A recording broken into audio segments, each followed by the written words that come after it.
Sir, Veer Savarkar की आत्मा है उसको लेकर देवेंद्र फडणवीस ने किया है। वीर सावरकर को छत्रपति संभाजी महाराज राज्य प्रेरणा गीत पुरस्कार ये देने का उन्होंने ऐलान किया है।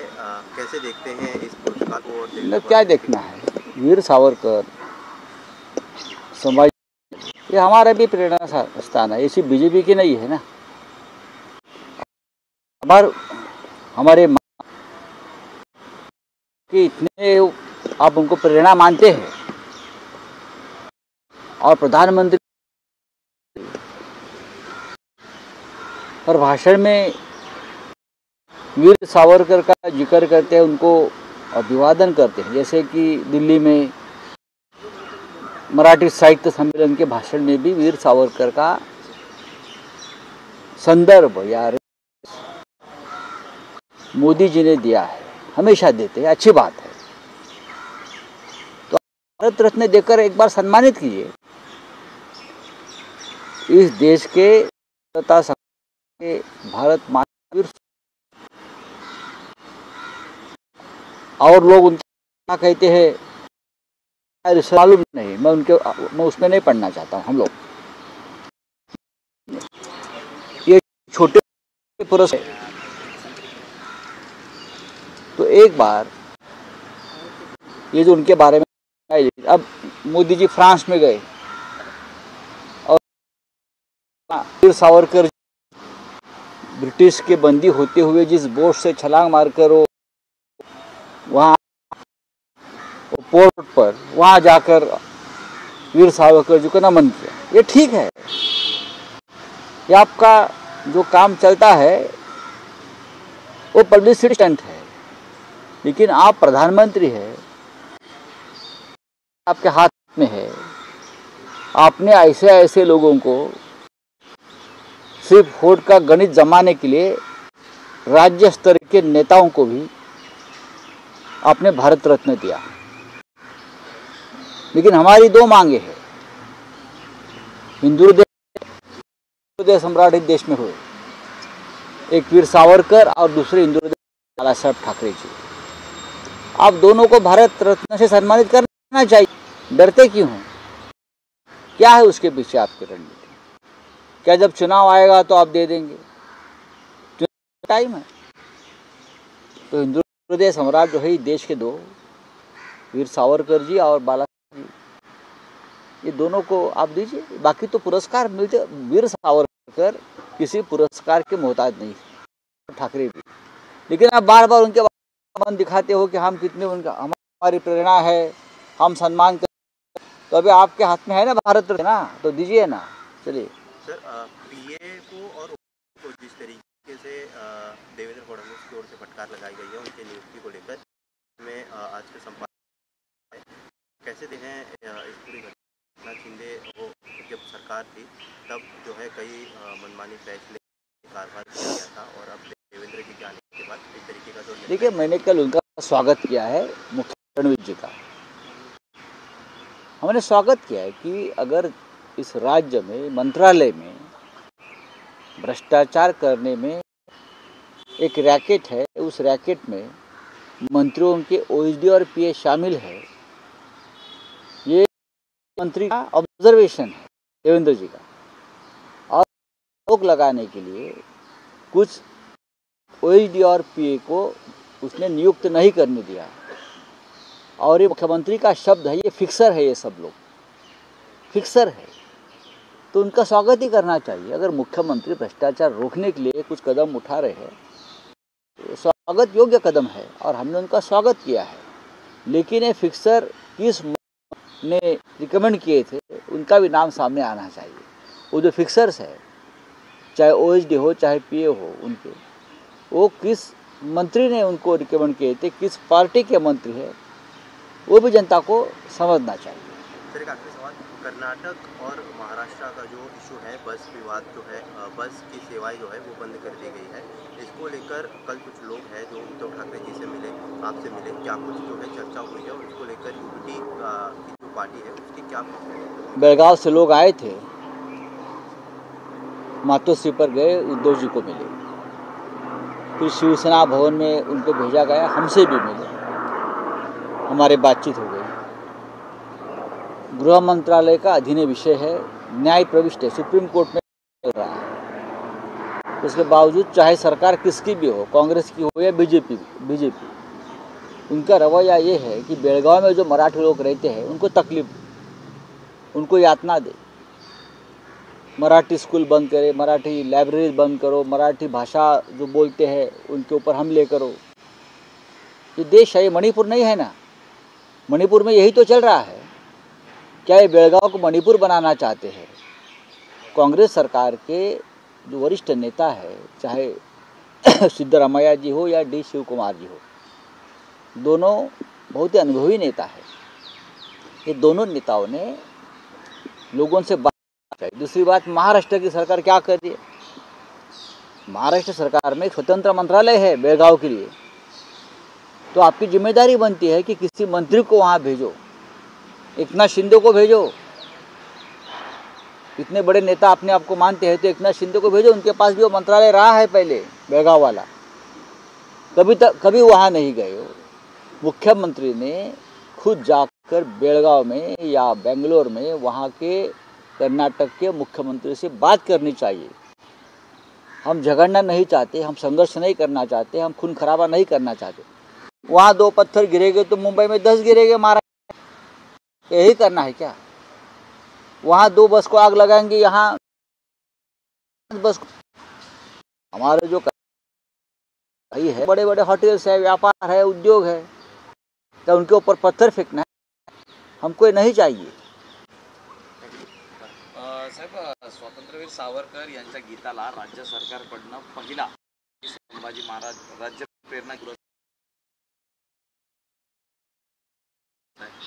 सावरकरांचा स्मृती दिन आहे। एक महान योद्धे होते, लेखक होते, स्वातंत्र्य सैनिक होते, क्रांतीवीर होते, आणि त्याच्याविषयी कोणाच्या मनात शंका असते त्यांनी इतिहास स्वातंत्र्य लढ्याचा वाचायला हवा। वीर सावरकर यांना जो पुरस्कार त्यांच्या गीताबद्दल दिला जातो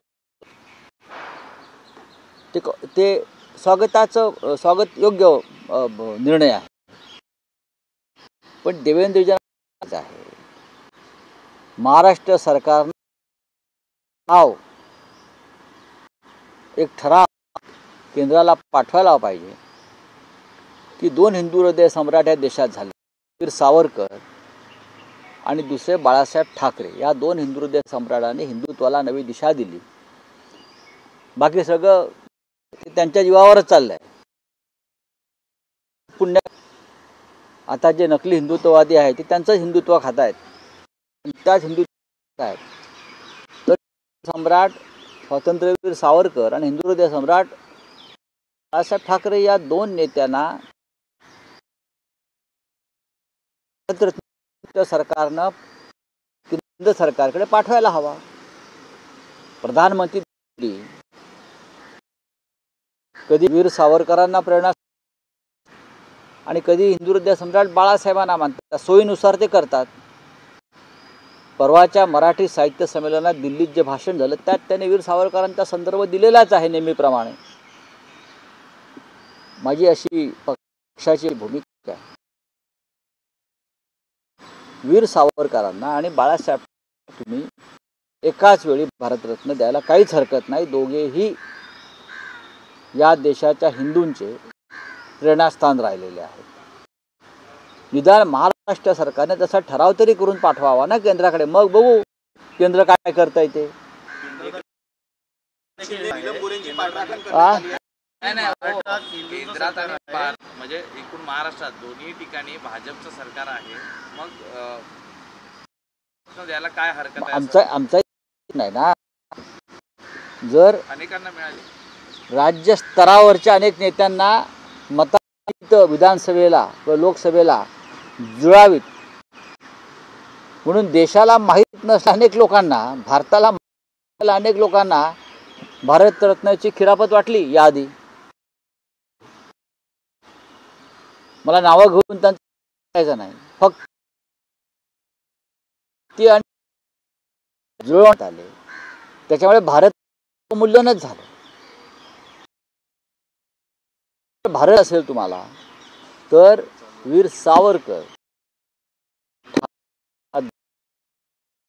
वादी प्रखर नेत्यांना भारतरत्न द्यायला पाहिजे. अडथळे कसले आहेत तुम्ही त्यांचे पण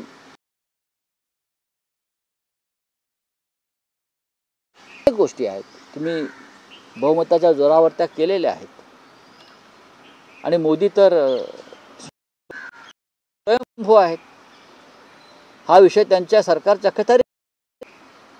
देवेंद्र फडणवीस मुख्यमंत्री म्हणून त्यांनी हे 2 ठराव ताबडतोब मंजूर करून पाठवण्याची गरज नाही आहे. भारतरत्न देण्यासाठी कोणत्या राज्याचा ठराव लागत नाही हे पण तुम्हाला मी सांगतो.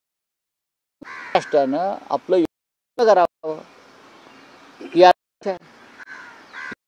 सुपुत्र आहेत दोन्ही.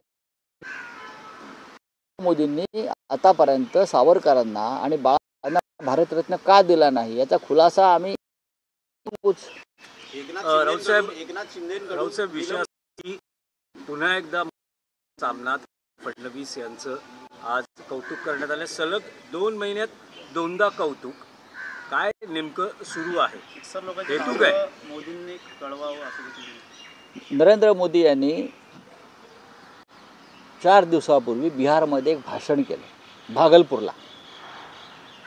आणि त्यात त्यांनी भ्रष्टाचार हल्ला केले आणि जनतेला सांगितलं मला खाऊ देणार नाही. जनतेला त्याने असं आवाहन केलं जर कोणी खाणारे असतील तर नाव आम्ही त्यांना 24 मंत्र्यांची नावं देणार आहोत. बघूया मोदी काय करतायत. आणि मोदींना नावं कळवायची गरज नाही. मोदींना माहिती आहे इथे कोण खात बसलाय. ते 3 वर्षात कोणी महाराष्ट्र लुटला हे काम. मुख्यमंत्री म्हणून प्रधानमंत्री हे तुमचे आहेत आमचे सगळ्यांचे आहेत. भाजपचे नेते आव्हान आहे की मला नावं कळवा. आजच एका फ्रान्स कंपनीनं नगरविकास खात्यात भ्रष्टाचार कसा चाललाय आणि कसे पैसे उरबडले जातात हे समोर येऊन सांगितलेलं आहे. 16 फिक्सर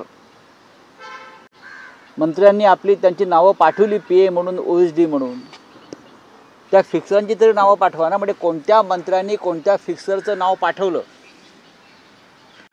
हे लोकांना कळायला पाहिजे. हे प्रधानमंत्र्यांना समजायला पाहिजे महाराष्ट्रात कोणत्या प्रकारे चालवलं जात आहे. त्यातून काम करावं लागतं आहे. हे नक्कीच आम्ही त्यांचं स्वागत केलं आहे. त्यांनी घेतली की कोणताही फिक्सर हा मंत्र्यांचा PA OSD असणार नाही. हे अत्यंत निर्णय आहेत आणि ते घेतले असतील तर नक्कीच इथं अभिनंदन आणि स्वागत करावं लागेल. पण राऊतसाहेब त्यात असं आहे की देवेंद्र फडणवीस यांना फिक्सर PA किंवा OSD चालत नाही त्याला नकार. पण त्यांच्या मंत्रिमंडळात गंभीर आरोप असलेले मंत्री न्यायालयानं शिक्षा ठोठावलेले मंत्री आहेत. चालतात. सुप्रिया सुळेंनी हा प्रश्न नैतिकतेचा काही मुद्दा जो असतो नैतिकता सुचिता नैतिकता साधन सुचिता संस्कृती या शब्दांवर भारतीय जनता पक्षाचं फार प्रेम आहे. आतापर्यंत त्यांच्या चिंतन बैठकात या शब्दांना फार खल झाले. पण देवेंद्रजींच्या मंत्रिमंडळामध्ये नैतिकता बरं का साधन सुचिता प्रामाणिकपणा यांची ऐशी की तैशी करून सत्तेवर बसलेल्या लोकांची देवेंद्र फडणवीस यांनी लहान मासे पकडण्याऐवजी हे जे मोठे मासे आहेत त्या त्वरित केली पाहिजे. हे नुसतं ठीक आहे सुरुवात अनेक प्रयत्न चांगला केलेला आहे. पण भ्रष्टाचाराचे आरोप असले ED CBIच्या रडारवरती असलेले असे अनेक मंत्री त्यांच्या मंत्रिमंडळात आहेत आणि त्यांच्याबरोबर देवेंद्र आहेत. नैतिकदृष्ट्या योग्य नाही. त्यांनी साफसफाई सुरू केलेली आहे वरून. पण हे जे कौतुक आहे अभिनंदन आहे मुखपत्र सामनात सुरू आहे भेटीगाठी वाढल्या आहेत हे काही संकेत आहे? भेटीगाठी कुठे वाढल्या मला कोणी सांगेल का? एकदा जर लोकप्रतिनिधी काही कामानिमित्तानं भेटतात माननीय मुख्यमंत्री काळात या भेटीगाठी माननीय मुख्यमंत्री हे काय फक्त भाजपचेच मुख्यमंत्री आहेत का, राज्य मुख्यमंत्री आहेत ना, आणि लोकप्रतिनिधी निवडून आलेले लोकप्रतिनिधी आहेत. त्यांना आपापल्या भागाचा विकास करायचा असेल तर मुख्यमंत्र्याकडे जावं लागेल. आतापर्यंत या सरकारनं आणि आधीच्या सरकारनं विरोधाच्या आमला नाही, हे संविधानाच्या विरुद्ध आहे, हे घटनेच्या विरुद्ध आहे की भारतीय जनता पक्षाचा निधी द्यायचा. त्यांचे एक मंत्री ₹1 नाही, मी यादी घेऊन बसेन, हे देवेंद्रजींना मान्य आहे, हे मोदीजींना मान्य आहे का? सांगा ना मला. हे कोणत्या घटनेच्या चौकटीत बसत आहे? घटना डॉक्टर बाबासाहेब आंबेडकरांनी लिहिली आहे, तुमच्या बापजात्याने लिहिली, हे लक्षात घ्या. तुम्ही अशा प्रकारे महाराष्ट्रामध्ये 49 विरोधी पक्षाचे आमदार आहेत, ते महाराष्ट्राचा भाग आहे. म्हणजे 49 विधानसभा क्षेत्रामध्ये तुम्ही लोकांना पाणी देणार नाही, रस्ते देणार नाही, शाळा देणार नाहीत, हां काय कोणत्या सुविधा नाही, हे तुम्ही ठरवलं असेल तर तसं तुम्ही जाहीर करा. एकनाथ शिंदे रोजगारमध्ये देखील विभागामध्ये 2 ते 3 कोटी कामासाठी 5 लाख ओएडीने घेतले असा आरोप जे आहे ते मेटकरीने केलेला आहे. नाही असू शकेल, भ्रष्टाचार सर्वत्रच आहे. सुप्रियाताई सुळेने काल जे सांगितलेलं आहे या सगळ्या विषयावर, तो सुद्धा एक गंभीर मुद्दा आहे. महाराष्ट्रातल्या सर्व प्रमुख राजकारण्यांनी, धोरणांनी या विषयावरती एकत्र येणं गरजेचं आहे. मी राळेगणला जाऊन अण्णा हजारेंना उठवणार आहे. मला त्यांना उठवायचं की आता बस झाला अण्णा, उठा, आता तुमची गरज आहे या राज्याला, महाराष्ट्राला, उठा आणि फक्त बाकी आम्ही बघू. नितेश राणेंनी ज्या पद्धतीने केलं, ज्या वेळी फंड दिला नव्हता आम्हाला देखील तसंच करायचं.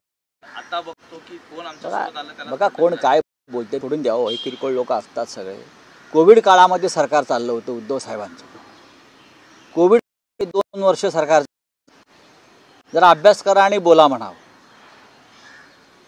त्यांचे वडील हे अभ्यासू आमदार त्या काळामध्ये होते, तेवढंच मला माहिती आहे. महाराष्ट्रातलं आपल्या सरकारचं जे कंत्राट आहेत ती आता गुजरातच्या कंपन्यांना देण्यास सुरुवात. सिंधुदुर्गात एक सेतूचं कॉन्ट्रॅक्ट आहे, ते देखील गुजरात. आमचं पेटंटचं कार्यालय गेलं इथून. प्रधानमंत्र्यांनी दिल्लीमध्ये संमेलनामध्ये मराठीवरती कौतुकाचं, पण ते महाराष्ट्र मात्र जो अन्याय चालू आहे मराठीवर, मराठी वेतनाची जी वेळ आणलेली आहे त्याच्यावरती कोण बोलणार? उद्या मराठी भाषा दिवस आहे, याच्यावरती आम्ही उद्या भाष्य करू. आणखी एक गंभीर प्रकार घडलेला. भारत पाक सामन्याच्या वेळेस मालवणमध्ये पाकिस्तान आणि अफगाणिस्तान जिंदाबादच्या घोषणा दिल्या. मला तसं पोलिसांना तपास करू द्या, हिंमत नाही कोणाची. कोकणामध्ये, महाराष्ट्रामध्ये जर अशा प्रकारे कोणी घोषणा देत असेल, यापूर्वी पण असे प्रकार झाले, तर हे सरकारचे फेल्युअर आहे. हे या सरकारचे फेल्युअर आहे. फक्त वातावरण तापवण्यासाठी, निर्मिती करण्यासाठी अशा प्रकारचे इश्यू कोणी करू नये. जर असं कोणी करत असेल तर देशद्रोही म्हणून त्यांच्यावरती खटले दाखल व्हायला पाहिजे. आणि अशा प्रकारच्या ज्या आरोळ्या आहेत, या आरोळ्या करणाऱ्यांचा बंदोबस्त शिवसेनेनं आमच्या यापूर्वी केलेला आहे. हे सरकारचं फेल्युअर आहे आणि याची जबाबदारी नक्कीच सरकारने घेतली पाहिजे की आपल्या महाराष्ट्रामध्ये कोणी अशा प्रकारचं वक्तव्य. आता ज्या महाराष्ट्रामध्ये पाकिस्तानला गुपितं विकणारे भाजपचे आणि संघाचे प्रदीप कुरुलकर सारखे लोक या संघानं जन्माला घातले, त्या महाराष्ट्रामध्ये अशी जर कोणी आरोळी ठोकत असेल तर त्याच्यावर कारवाई व्हायला पाहिजे. गेल्या काही वर्षात पाकिस्तानशी छुप्या पद्धतीने करणारे लोक हे भाजपशी संबंधितच होते आणि आहेत. प्रदीप कुरुलकर हे एक उदाहरण समोर आलं. काही प्रकरणं दडपली गेली. ही अत्यंत गंभीर गोष्ट आहे. पाकिस्तानला अशा प्रकारे गुपितं विकणं संरक्षण खात्यातल्या वरिष्ठ अधिकाऱ्यांनी आणि मालवणमध्ये अशा प्रकारच्या घोषणा देणं, हे दोन्ही प्रकार देशद्रोहाचेच आहेत.